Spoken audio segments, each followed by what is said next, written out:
By Vice President Mike Pence, Attorney General William Barr, Acting OMB Director Russ Vaught, and Heritage Foundation President K. Cole James. Hi. Also, he did a good job, didn't he?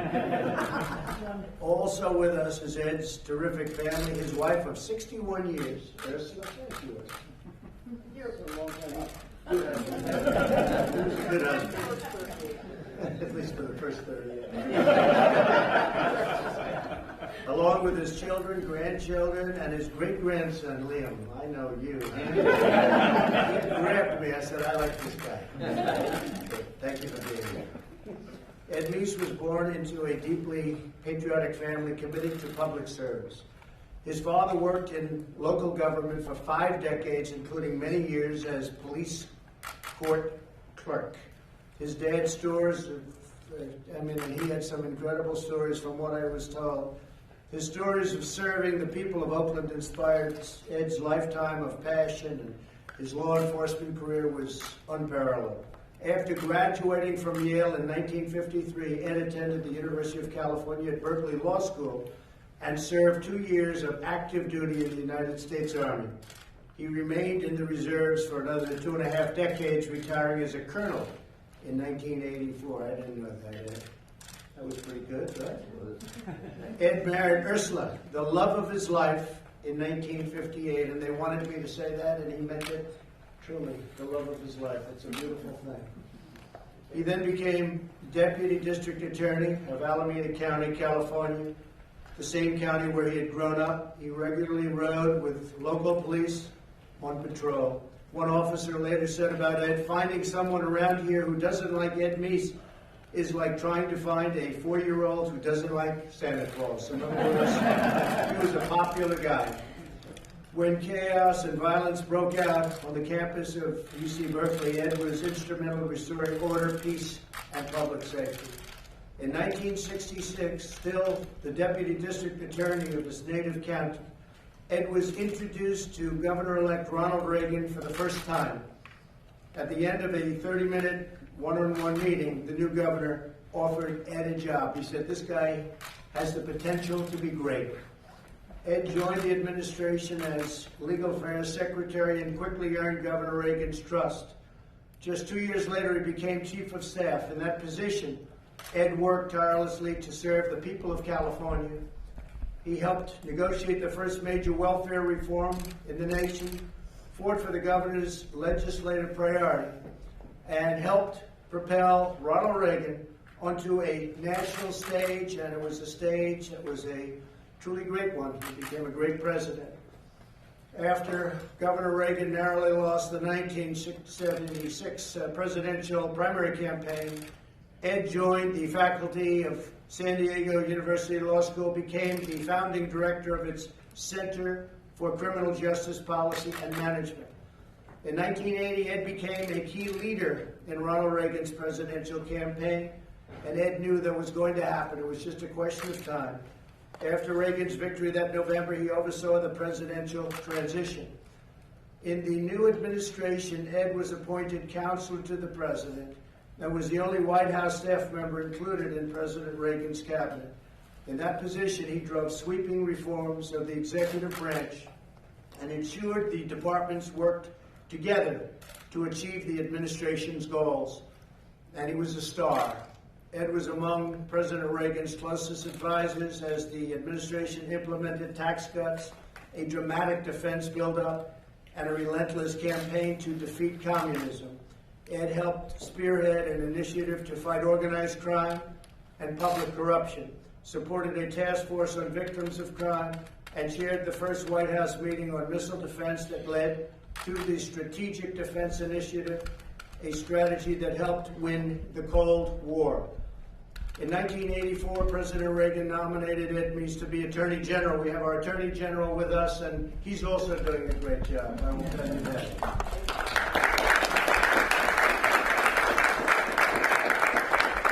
In the course of a grueling nomination process, he showed incredible grace and grit. The Democrats tried to derail his nomination, but Ed stayed strong and after 13 months, he was finally confirmed. That sounds like the kind of things we do.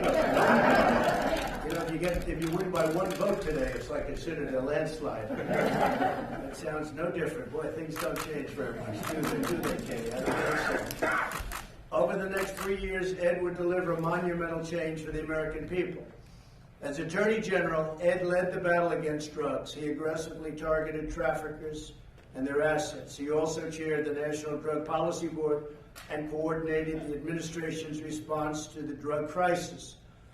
In the years that followed, the strategy proved successful. Between 1982 and 1992, drug use by young adults plummeted by 50% nationwide.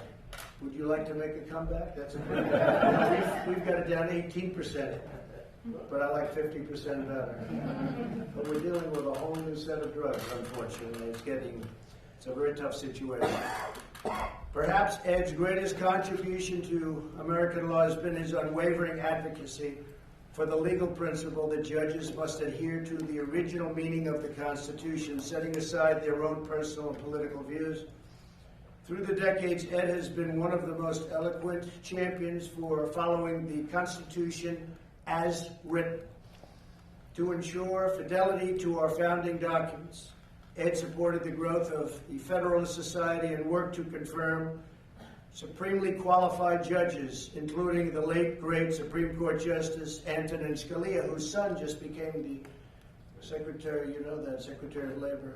Gene just had him in, and it was a great ceremony we had. After concluding a historic tenure as Attorney General, Ed joined the Heritage Foundation. Over his 30 years at Heritage, he helped create the Foundation's Legal and Judicial Studies Department, which is now named in his honor. And we're talking about judges, and I will say Heritage has been very helpful with us also, as you know. And I just had on that desk a little while ago another 6, and we'll be up to very soon about 182 federal judges and 2 Supreme Court judges. That's not including 2 Supreme Court judges.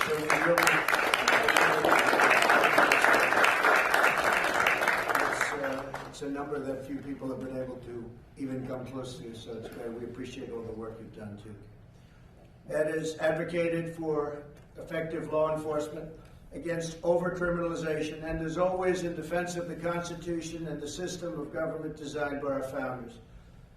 Ed, you are a loyal fighter for freedom, a champion of law and order, mentor to young Americans, and faithful defender of our republic.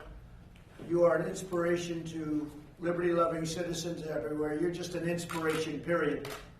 Everybody that knows you uses that word. You are an inspiration. On behalf of the grateful nation that I love and that we serve, I want to thank you. I want to thank you for your incredible lifetime of exceptional service and of devotion to our country. And I just want to say to your family that this is an extraordinary man, and I looked at all of your wonderful children and grandchildren and your great-grandson, and you, I'm especially talking about you. You have very good genes. Just remember, the President, you have great genes between the 2 of them, okay? Great genes.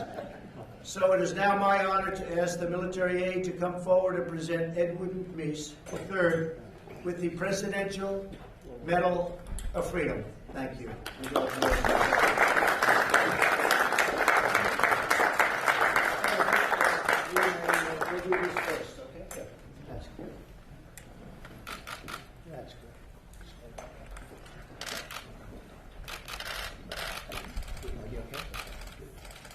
Edwin Meese III has long been a thought leader and strong conservative voice on matters of law and policy.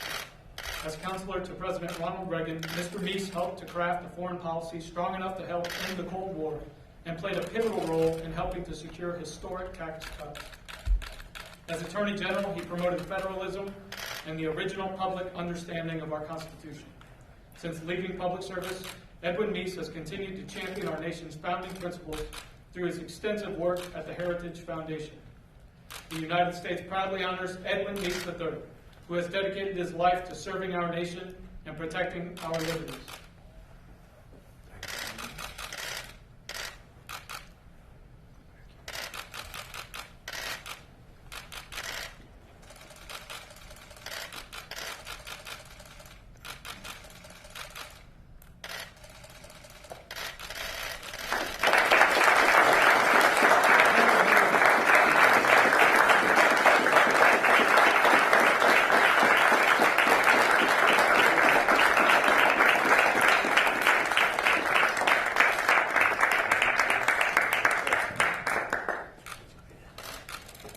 Thank you, Mr. President. Thank you very much, both for this very fine award, an award which I will cherish, obviously, forever, but also for the kind words that you gave and what you had mentioned, but particularly for the privilege of being here with you and to have my family here to meet you and also to listen to this particular ceremony.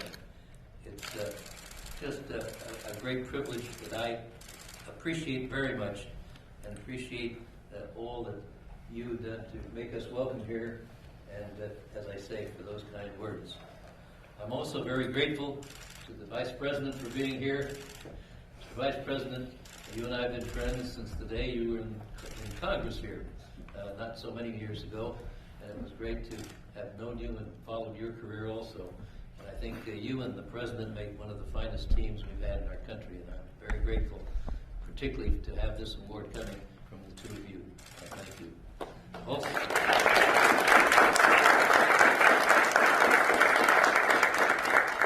I also want to mention Bill Barr, and I thank you, Bill, for this. You and I started work together in the first term of Ronald Reagan. You were in the Office of Policy Development, and you have risen to continue the string of great attorneys general in this country, and I certainly appreciate what you're doing now.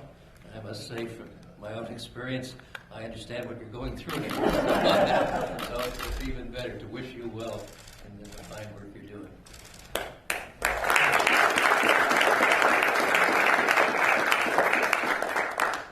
Mr. President, I'm also really honored by the members of your administration who are here today. As I look around, I see so many good friends here. I can't name them all or take up the rest of the afternoon, but so many of them, and so many whom I've appreciated the chance to work with as I look around, and really am very honored that you would all come out to see this particular ceremony. As I stand here today, I can't do anything other than to thank and praise God for the opportunities and the blessings that I've received in the course of my life. And of course, one of the greatest blessings in my life has been my wife, as you point out, of over 60 years, who is with me today, and who is my best friend, a partner in everything I've done, and a great teammate. Particularly, I attribute to her the handsome family of kids. And also to my whole family. The family has been my foundation throughout our married life, and it's just great to see and to be with all of them today. And Mr. President, you honored me by allowing them to participate in this particular event. And you know, it's just great to know that we have here today 4 generations of Meeses. And so it's a great honor to have them here. You spoke about the privilege that I had of working for Ronald Reagan, and I will always be indebted to him, not only for the honor he did by having me appointed to serve under his leadership for 30 years, from 1967, when I first served, as you pointed out, as his legal affairs secretary, to 1997, when he went into total security, total isolation, really. And I had that privilege to work for him in the state of California, here, as you pointed out, obviously in Washington, D.C., and then following that, both in the building of his library, and today I still have the privilege in the Young Americans Foundation. They now have taken over his ranch in Santa Barbara, and I have the privilege of serving as the co-chairman of that ranch board of governors. So Ronald Reagan was a pivotal part of my life, and I am always grateful to him. But you know, the things that you mentioned, you were very kind and generous in all that you said. The things that you mentioned are something that I could not have done by myself. I was always very lucky to have a team of people that I was able to work with, and over the period of time, I can't think of better people than anyone could have as teammates and people participating in the work of the United States of America, both obviously in my early days, but particularly over the last 30 some odd years as I was privileged to work here in Washington, D.C. One person who has been a friend, counselor, literally, and also a great teammate has been Ken Cribb, who is here today. And Ken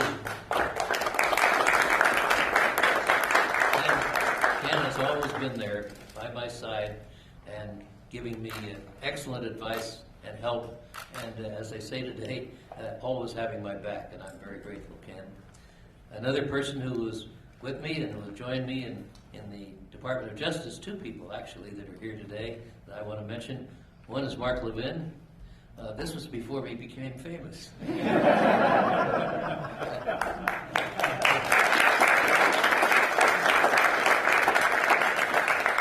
He was just kind of a young, mild, easygoing young man. And we're happy to have him here with his wife, Julie. And a third one was Becky Dunlop, who was in the Department of Justice with me and did a terrific job. So it's great to have them. And of course, Bob McEwen, who is here, has been an advisor and a helper to me in the conservative movement and an inspiration, as well as a great teammate. And then also, it is great because, as you pointed out, when I was privileged, when I left the government in the end of 1988, I was privileged to be asked to join the Heritage family, and under Kay's leadership, Kim Holmes, and now today with John Malcolm heading up the Legal Center, with Bridget Wagner, who was here. Becky was with us there. We've just had a great time and a great team of people that I was privileged to work with there. It's been just a great thing for me to have all of these opportunities, as I mentioned earlier, and I'm very grateful to all of those people that are here. I also am grateful to another guest, our pastor, Pastor Bill Mann. Bill Mann has been a great spiritual leader for our family, and I'm grateful very much for that. I'm just, as I say, there's so many things to be grateful for today, and the only thing that I would do, Mr. President, is mention a couple of things that particularly are meaningful to me. We've done so many things, but there are three things that have been particularly meaningful. You mentioned one of them, and that is your commitment to the Constitution and your commitment to making sure that it's interpreted as it actually reads. And for that, you've appointed these outstanding judges now, which is a monument to justice and the rule of law that will last literally for decades, and I'm grateful for that. The second thing is your emphasis on religious liberty. Your speech to the United Nations was, I believe, the first by any president to talk about that subject before this august body, and there's no group that needed that encouragement more. And finally, I am grateful, and Ursula is grateful, because of our family, for your support for the armed forces of the United States. You have not only given them leadership, you've given them the resources they need, but you've gone beyond that. You have shown your personal respect for every man and woman in uniform, and that's something that really is not only good for them, but also for their families, so that their families can see the dignity that you appreciate in the work that our military folks are doing. All of these things are very important to us, and as a result, today I couldn't be happier and I couldn't be more grateful to any person for what you've given us here today. Thank you, sir. Very much, sir.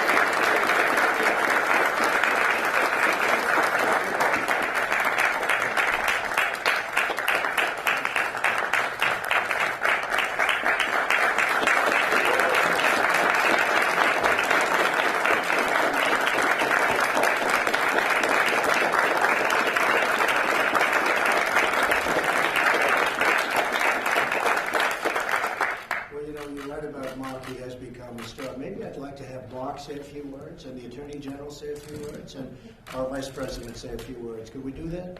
Come on up first, Mark. It's nice and easy, now, Mark.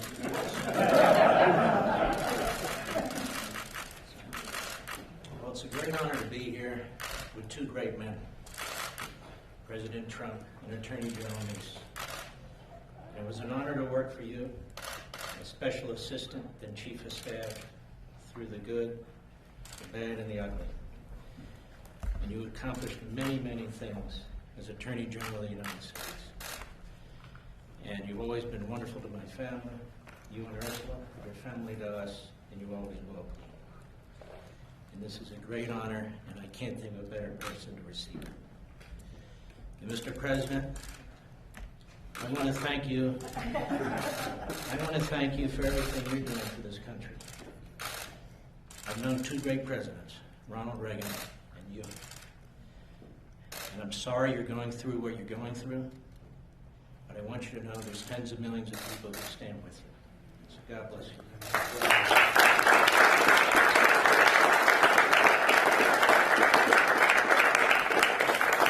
Thank you very much.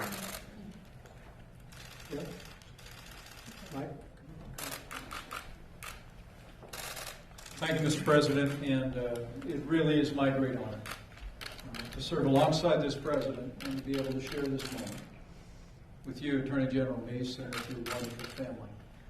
It is extraordinary to think of the life of consequence that you have lived, and coming alongside one American president, but also being there every step of the way as this president brought forward a vision to rebuild our military, revive our economy, reground the courts of this country to constitutional principles of limited government. And on behalf of the president, on behalf of a grateful nation, it's my honor to add my congratulations to you on the Presidential Medal of Freedom. Congratulations.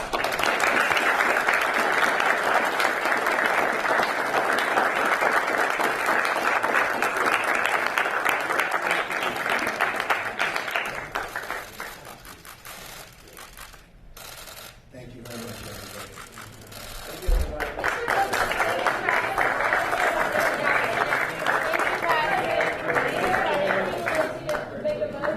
Thank you, guys.